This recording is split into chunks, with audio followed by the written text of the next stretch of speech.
Storm speeders are flexible and used in a variety of tactical roles by the Primaris Space Marines as anti-grav skimmer vehicles that can carry quite a lot of arms and armor.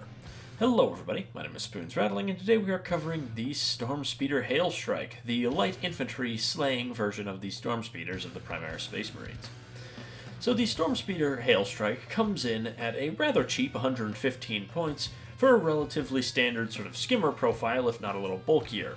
It moves 14 inches, so it is very fast. Toughness 9, which is quite solid against most weapons, though again, things like las cannons will give it trouble.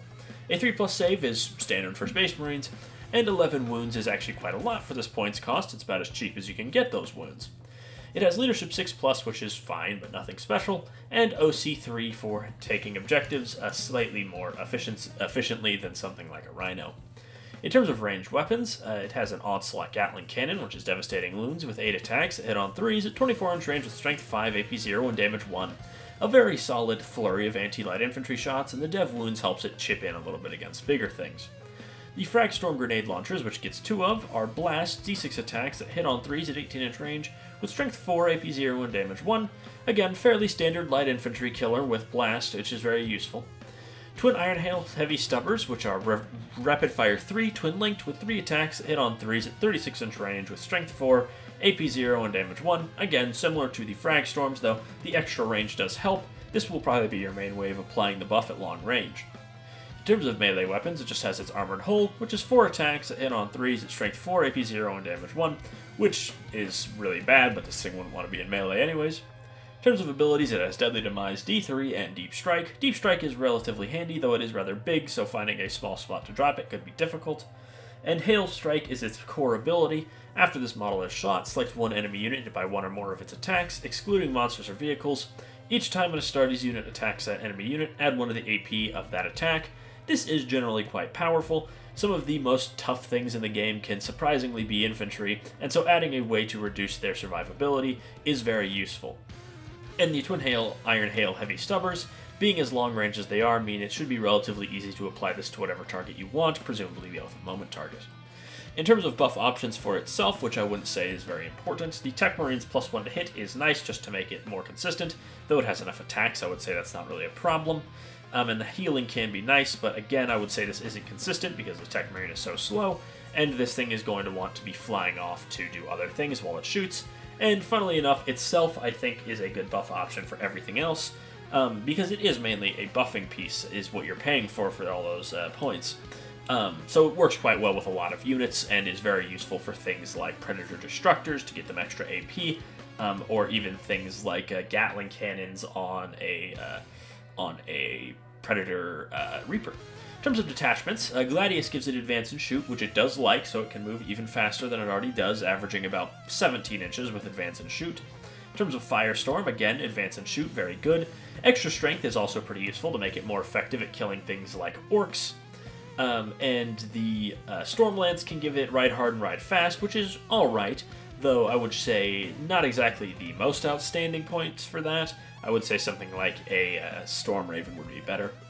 In terms of the Ravenwing detachment, again, it likes to advance and shoot, and Rapid Reappraisal is actually pretty interesting, as I believe it's the only target for that has Deep Strike, excluding the other Storm Speeders, to be picked up off the board and then dropped down wherever it needs, which, while not the most useful, can be helpful in something like the bottom of turn 4, where then, of course, at turn 5, you could get this thing literally anywhere on the board with Deep Strike. In terms of Anvil Siege Force, I think it's actually a very nice buffing piece there, because it makes things like bolters, heavy bolters, and other heavy weapons more effective against big infantry things. It's just another way to go all in on a single target, presumably again the Oath of Moment, and then for everything else it works fine as a objective grabber and buffer, as it's so fast it can do most things pretty easily. In terms of Crusade Rules, Space Marines can give it an extra 2 wounds through Resilient Machine Spirit, which is actually pretty nice, which would make it significantly tougher. In terms of weapon modification, I would say extra damage is going to be your best bet, though strength isn't the worst, just to get them up to something a little more competent against Marines. And AP, of course, is always useful. If you're playing Tyrannic War, Blessed Hole is nice for that 5+ invul to make it really tough. Auto repair nodes also really useful to keep it from taking chip damage over the game, which means they'd really need to dedicate some firepower to it. Reinforced superstructure is helpful against things like, again, heavy bolters, custodies, and elite crew is generally nice for extra accuracy. And Pariah Nexus doesn't have the most, but hardened defenses is again very useful for a little feel no pain. And of course, Reaper does make it very good against infantry, which it will usually be shooting at anyways to apply its buff. Though aside from that, there's not too much in Pariah Nexus that particularly directly benefits the Storm Speeders. However, I would say that the things it can get are relatively solid.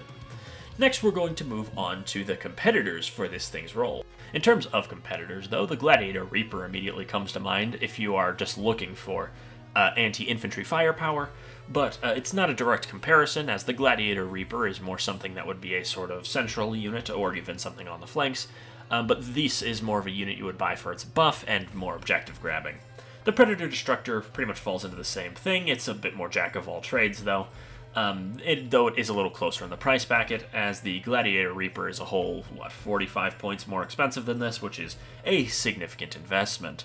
I also want to give a shout out to the Deimos Predator from Legends, which is an 115-point Predator that can take a lot of different weapons, and the main reason I call it out is because, again, it costs the exact same as the Storm Speeder, which means if you're just looking for a damaging vehicle that's decently fast, the Deimos Predator offers what I would consider a significantly better product. But of course, that's only if you're using Legends, presumably in something like a narrative campaign, which is something that I personally quite enjoy. I will be doing a video on the Deimos Predator, mainly because it's really interesting and I think offers some great fire support for Crusade Space Marine forces. However, that's not the point of this video. We are, of course, focusing on the Storm Speeder. I just wanted to make it more known how good the Deimos Predator, I think, actually is. Next, though, we have to move on to its best use. And the Hailstrike is really a not very complex unit. It has a decent spread of anti-infantry weapons. Of course, that's its main role, is just blowing up light infantry like Guardsmen, Eldar, Gretchen, things like that.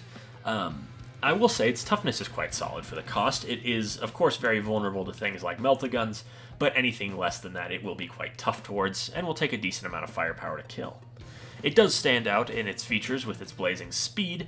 In a lot of ways, it's not too dissimilar to a Distraction Carnifex with how big it is, though it's more so not as intimidating to look at, so you'll probably at least get 2 turns out of this thing giving its buffs, and also flying around the board to get to other objectives. In terms of its buff, though, things like Custodies or Meganobs will really not appreciate the extra AP, making everything from stuff like Predator Destructors or Gladiator Reapers significantly more effective. The Predator Destructor, specifically, getting all the way up to AP 3 against infantry, which certainly reminds me of 9th edition.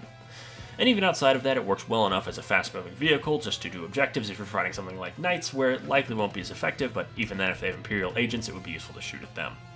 Overall, it's a fine vehicle, but it's very humble, but it just does its job well, and that's fine enough. I've been Spoons Rattling, hope you enjoyed this video.